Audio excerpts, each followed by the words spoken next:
Alright, we're back again with another reaction. We're doing this one. This is the human another Carwow video. We love our Carwow videos. And it's a little bit like what the heck is Shanghai Tower because it's big. It's got an amazing light show. More on that in a bit. And it's Chinese. Now in this video, I'm going to tell you everything you need to know about it, talk you around the exterior, show you its cool interior, I'm going to try out its technology. What the hell is this supposed to be? I'll tell you what's good about it. It's Rolls Royce. What's not so good about it? People might confuse your car for a taxi. And of course I'm going to drive it, which will also include me launching it to see how quick it is from 0 to 60 miles an hour and over the standing quarter mile. I'm Matt Watson and you're watching Carwow. Yes, Matt Watson. Buy, sell, Carwow. Of the Hi-Fi Z because it's insane. I have not seen anything like it before, though in other ways I sort of have, because from the front there's something a little bit Nissan GTR about it. It's almost like a cyberpunk version of a GTR, or this is... How does Matt Watson know about cyberpunk? GTR that RoboCop would drive. It's crazy, but I like it. And believe me, this thing turns heads, as you'll find out later in this video. So, it's big, it's interesting looking. It's going to be quite expensive, right? Isn't it? It sort of is. Look, we're living in 2077 here. Of £90,000. 90 grand for that. I actually think it looks more expensive than that. Now, you can't actually get it in the UK just yet. It is on sale in Europe, but we won't get it in Britain until 2025. Shame. However, if you're thinking about buying a new electric car, you should do it through Carwow. You can do that by clicking on the pop-out banner up there or following the link in the description below, because you can compare the offers available on a wide range of electric cars to make sure you're paying a fair price. Alternatively, at a later date, you can just simply Google Help me Carwow. Z is just as wacky as on the outside, and I love it just as much. Check out the design of the dash and the steering wheel, though to be fair it's a little bit on the what in the cyberpunk is this? The colouring though, love this purple thing going on here and here on the seat belts. I like that purple. Seats. That purple looks nice on the seat belt. Speaking of which, these seats are lovely, very comfortable, fully electric obviously, and they have a massage function. They feel expensive, as does the rest of the interior. Lovely material quality. It all feels very solid, look, no wobble at all, and lovely Alcantara on the headlining. I really do like it. And then there's the infotainment screen, which has really nice and very fast responding graphics. Look at that. Apparently the system that runs the infotainment screen is the same that's used in the Fortnite video game. Ooh, lovely. Unreal Engine. The downside is though that you absolutely have to control everything through this screen, and some of the menus are a little bit confusing. I spent ages trying to remember where things are and figure out what to do and how to control things. It's all a bit of a fiddle. For instance, as with the Tesla, if you want to move the steering wheel, you have to go into a menu, press a button, and then you can do it like that. That's a little bit of a shame, although I've just noticed that the pedal shifters are actually real metal, feel nice and expensive. Now I've just accidentally turned on the ventilation system, so let's turn that off. Okay, all a bit confusing. Anyhow, let's move on to practicality. You've got a cup holder there, and let's see whether it'll fit a big bottle. Just about. There's another cup holder under here, will fit a big bottle. And the door bin, it's rather small, but you can just about squeeze a bottle in there like that. Not ideal. There is some more storage underneath here though. Oi! Plus, underneath the armrest, you've got a little storage area there with your USB ports and your 12-volt socket. You have a wireless charging pad here, which you use to charge the key fob. It doesn't actually have a battery in it, so you have to charge it like this. It just has an internal battery. Got to make sure that's charged. More on that later. Then, I want to show you this. Never seen it on a car before. When you move the seat, can you notice that? The screen is moving with me. It's got some arms behind it, which actually can tilt and angle it, so you're always looking at it at the most ideal angle. Brilliant. Anyway, let's check out the back seats now. Here what? In the back, the Z. No way. Feels just as luxurious as in the front. You can get the Z with either 3 seats in the back or 2 seats, which is what this car has. And in this configuration, it does feel very luxurious. Once again, material quality is exceptional. And look here, this could go past a taxi car, you know. It would be good, you know. It's all vegan leather, so this leather hasn't come from an animal, it's man-made, but it feels like luxury leather. The seats themselves are very comfortable and they're nicely reclined as well. And Vegan it friendly. looks very spacious back here, and it is, but some things aren't so great. You see, while you've got loads of knee room, because you've got a huge battery pack underneath the floor, the seat bases are quite close to the floor, so you don't have much under thigh support, and you want to stretch out, and there is quite a lot of foot space because you've got that flat floor, but you can't actually stretch out underneath the seat in front. It's not as comfy as it could be. I sort of want to sit like that in it, which isn't ideal. Another issue is headroom. Once again, huge battery pack underneath the floor, which means that this seat, even though it doesn't seem that high, is quite high, and the roof is very close to my head. Look at that. That is a Someone problem. over 6 foot, their head's going to be touching that glass roof, which is a shame, because it's very nice having that glass roof, actually. Lets in quite a bit of light, gives you a good view out. Some other things to note, the switches for the windows are touch sensitive, so you slide to make them go down automatically, and they go down all the way, although they're not that big, or you press them in stages to make them go up. Also, there's laminated glass for improved soundproofing. It's nice. Practicality. So the door bins, they're not very big back here. There's no pockets on the seat backs. You do have some storage under here though, which is good. And look, some cup holders. Actually, while I was under there, I should have pointed out there's some USB-Cs for charging your mobile phone. And look, you have a control panel, so you can control things like the stereo and the climate control back here as well. And there's another storage area in here. Not bad. Final thing to show you is this. Huge speakers there behind Play your the head, songs. so you can really enjoy the music as you're being driven along. I want to hear the bass. The boot capacity on the Hi-Fi Z is woeful. It's just 316 litres. By comparison, a Volkswagen Polo's is 350 litres, and a Tesla Model S is over 700 litres. In fact, if you want to see my full in-depth video review of the Tesla Model it's not good. Plaid, find out how fast it really is, click on the pop-out banner That's up there, not good. or follow the link in the description below. So let's have a look at this boot. I guess at least it's sort of like a squarish shape, but it's not very deep. You do have some storage nets, 12 volt, and the ability to lower the seats from the back.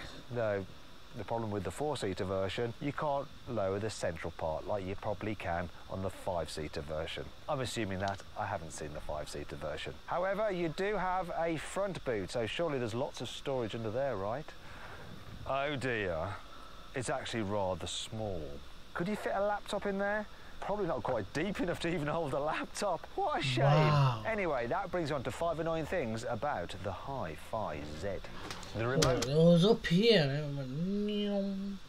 What the hell? key for this car seems really temperamental. It should let me into the car, but it's just not responding. And we were actually locked out of this car for a couple of hours this morning because we couldn't get in it. Turns out that it needed charging, but we have had it charging on the charging pad in the car. But I don't know whether it's just this key in particular doesn't hold charge, but we're a bit stuck. I don't like that clicking noise on a key, bro. What the hell? So we're going to try and charge it using a European car. I'm now going to place this key on the charging pad of this Skoda Kodiaq. Maybe there's a problem with the charging pad in that car, but I don't know. Let's give it a wee while, see what happens. Actually, it's not seeming to charge now. It worked earlier. There we go, it's glowing purple now. Oh, then it just flicked off. Wonder if there's some form of like short circuit or something, or loose connection in this key. A few moments later. All right, so now we've finally got the key working. Bloody So hell. it's pulsing, so it should be charging. So temperamental. Don't know what's going on with it. Much later. Right, I think it might be charged. Not sure. Let's find out.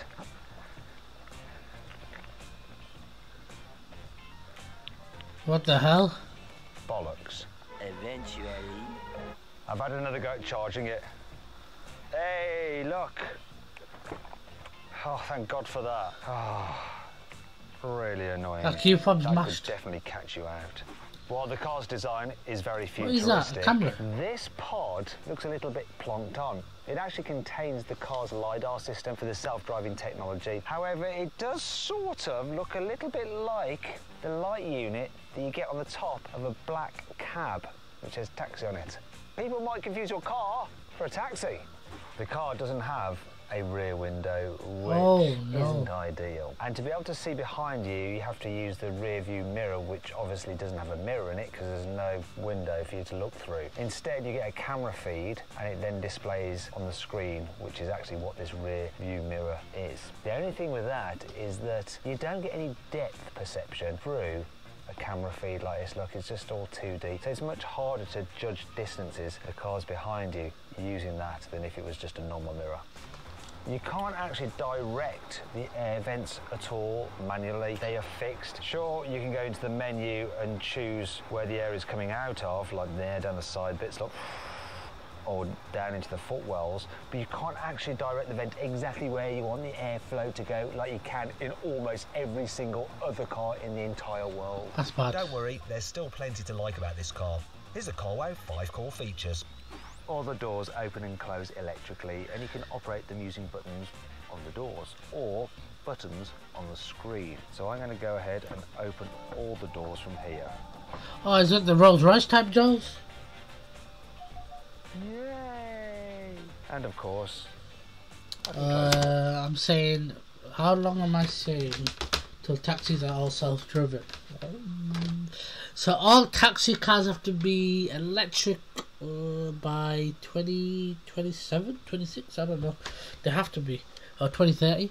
So majority of the UK is going to be 2030. So by 2040 to 50, so about latest 2050, all cars are going to be like fully electric, and taxis will be self-driven. I believe by 2050. Easy. all in one go.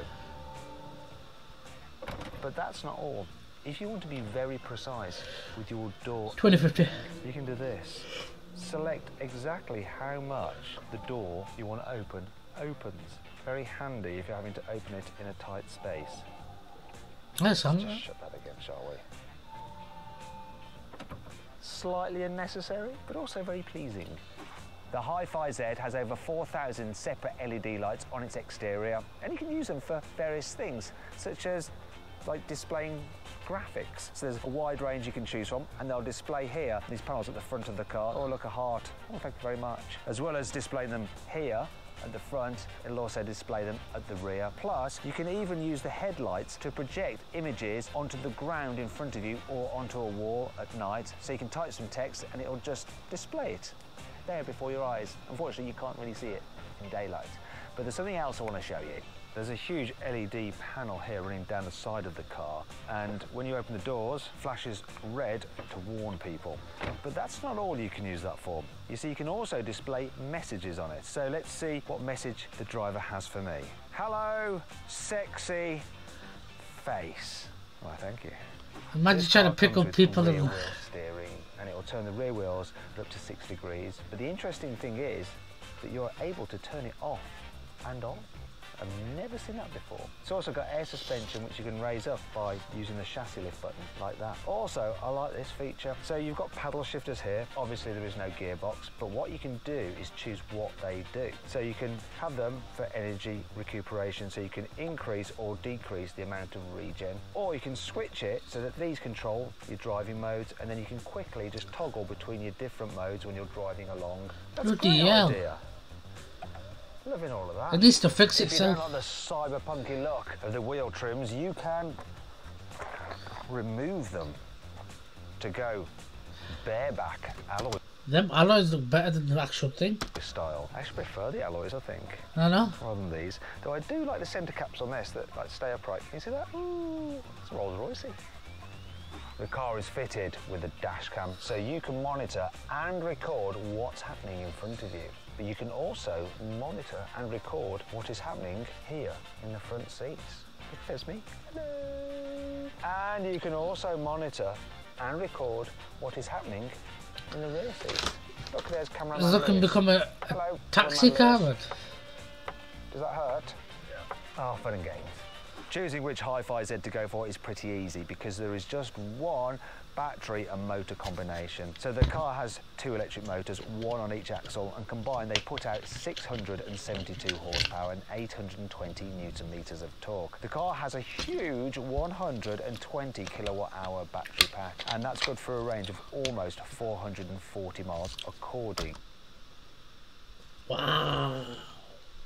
to Hi-Fi. Now, at this part of the video, I'd open this flap to talk about the charging rate, but I can't because this flap's broken. Someone broke it, and so it's been taped shut. Anyhow, this car will charge on a DC fast charger at up to 150 kilowatts. Now, let's see what it's like to drive. So this is the part of the video where I should be assessing what the cars are like to drive in town or in a village. And unfortunately, too many people are stopping to look at the car that I haven't had the opportunity to pull away.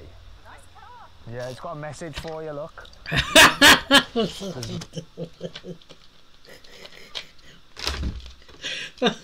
Imagine.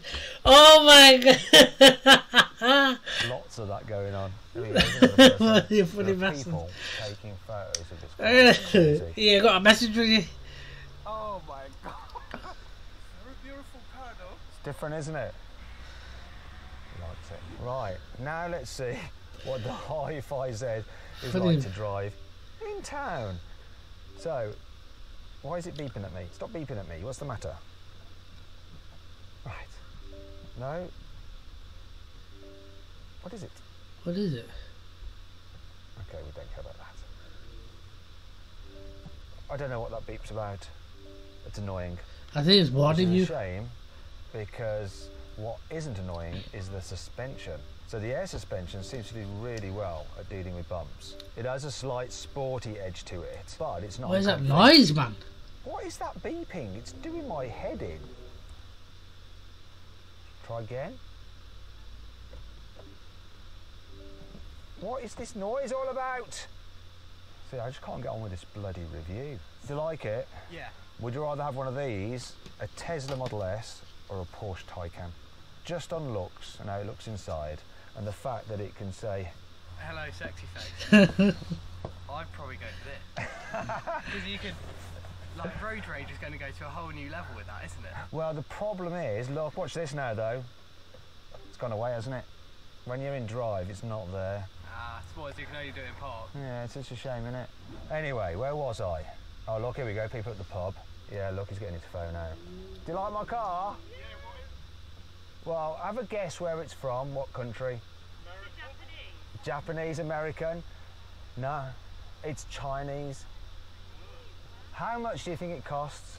Oh, a lot. 250,000. Nah. Well, it's less than half that. Yeah. And it's fast, it's got a big battery, and you can write messages down the side. That fucking message is killing me. Hello, sexy face. Yeah. Exactly, it looks like it's for a taxi, doesn't it? I'm actually trying to review it, but I can't get on with it because a lot of people want to have a look at it. I'm not surprised, it's pretty lovely. Do you like it? Yeah. Should have a look inside. Purple. Yeah, I like a bit of purple, don't you? This. Yeah, if you just move out the Yeah, have you got a spare 90 grand? Watch your baby. She don't give a shit about the baby. Hi-Fi Z. You're lucky. It's different, isn't it? Let's have another go at this reviewing malarkey. Oh, look, thumbs up from this chap. People are loving this car. Anyway, back to it. Suspension. It's really, really, really good. Has a slightly firm edge to it, but in a good way. Soaks at the bumps so very well. That beep is pissing I've got me the off. suspension in comfort mode at the moment, but there's 3 different settings: comfort, normal, and sport. Now let's see how manoeuvrable it is with that rear wheel steering. Turning circle, 11.4 meters. So I should, oh, I've cocked it. This is my fault and not the car's. This is going to cause chaos. I've got someone in a Range Rover. People in Range Rovers are generally lovely. They're lovely. Lovely people. So turning circle, 11.4 meters. Didn't demonstrate it very well. That was operator error, I'm afraid. It's a little bit more than a Porsche Taycan with rear wheel steering, but a little bit better than a Mercedes EQS with rear wheel steering. And quite a bit better than a BMW i7 with rear wheel steering. So visibility, decent sized door mirrors, good view out the front. It's got quite a low dash. I tell you what I do like though, the brakes. They're really smooth and progressive. Sometimes in electric cars they can be grabby because of the regen effect. And speaking of which, you can actually alter the regen effect, reduce creep on it so it won't keep on moving forward when you have your foot off the brake, and it will one pedal drive, so it will stop if you lift off the accelerator. It's not the most aggressive the way it slows down when you're using one pedal driving, but you can definitely drive around just using the throttle pedal for most of the time, and only in emergencies will you need to hit the brake. Because look there, I'm doing it again, one pedal driving, there. You're ruining it, Hi-Fi, you're still rolling forward. I think it's because we're slightly downhill. Anyway, you get the idea. We need to try out some faster roads though. Let's go find some. Thankfully, there should be less people to interrupt the review. And now, the beeping has stopped. I changed driving mode into sport and it stopped. I can't explain it. Actually, I'm coming out of sport mode and I've put it into custom mode where I've got sporty throttle response, but more relaxed, softer suspension, because I think that's a better combo. I'm doing about 40 miles an hour. Let's accelerate up to 70 to come into the dual carriageway and see how quickly this thing picks up. Cruising, cruising, cruising, and now I'm going to smash the throttle. Yeah, Oh, flipping it. it's not Tesla Model S Plaid strong, but it's still very strong. Noticing a bit of wind noise just from the windscreen, not the door mirror surprisingly. There's hardly any road noise though, that's really well suppressed. Generally though, it seems like quite a comfy car that you could do quite a lot of miles in. Now, I can't actually get the trick computer up on the screen to figure out what the energy consumption is in the real world on this car. I just can't figure it out, just like the beeping noise. Some things about this are just a bit confusing. Right. However, I have driven the Z sister car, the Hi-Fi X, and that was getting 90% of the manufacturer's claimed range. So this, if you apply the same percentage, should be able to do around 390 miles Still good. in the real world, which quite frankly is very impressive. And that brings you on to what this car is like to drive on a twisty road. I'm going to put it into sports mode now, which will stiffen up the suspension. Let's see how it does. Got to remember, this is a heavy car, but how will it handle the bends? Really well, and impressive traction. You can just haul yourself out of a bend with all the performance and that four-wheel drive grip. And this bit of road is actually really bumpy, and considering how flat the suspension is now keeping the car through the bends, it's dealing with that uneven road surface extremely well. Big round of applause to the suspension in this car.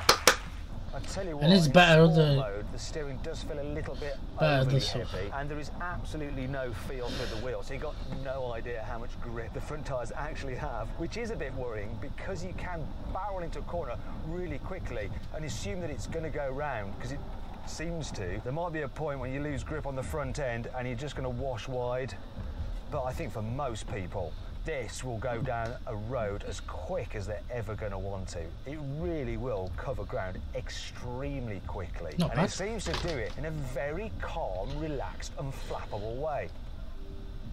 Yeah, That the bloody beats noise one. has just come back. What's that all about? Anyway, the handling. I think it's better than a Tesla Model S, but it's not as good as a Porsche Taycan. And if you want to see my full in-depth video review of that car, click on the pop-out banner up there, or the link in the description below. But it's still really, really impressive. I don't think you're going to go out for an afternoon blast in it just for the hell of it, but if you are going somewhere and you want to get there quickly across country, this will see you just right. I've got a bit of a smile on your face with just how quick you can hurtle along. Hi-Fi says the Z should be able to do 0 to 60 miles an hour in 3.8 seconds. Bloody But hell. I'm going to find out for myself by using my specialist timing gear. Going to launch it. Yep. That got off pretty well. 3.8 or 3.87. What's the quarter mile out of interest? Quarter mile, 12.3. What, some techno? So then, what's my final verdict on the new Hi-Fi Z? Consider. Should you avoid it? Should you consider it? Should you shortlist it? Or should you just go right ahead and buy it? Well, in the case of this particular car, which apparently is an early car, I would avoid it. Huh? It's got too many glitches and gremlins. Here's a quick montage, in fact, of the problems we've had with it filming. Oh yeah, oh yeah, I forgot about Stop that. beeping at me. What's the matter? Oh yeah, those two things I forgot. Where's the obstacle for that?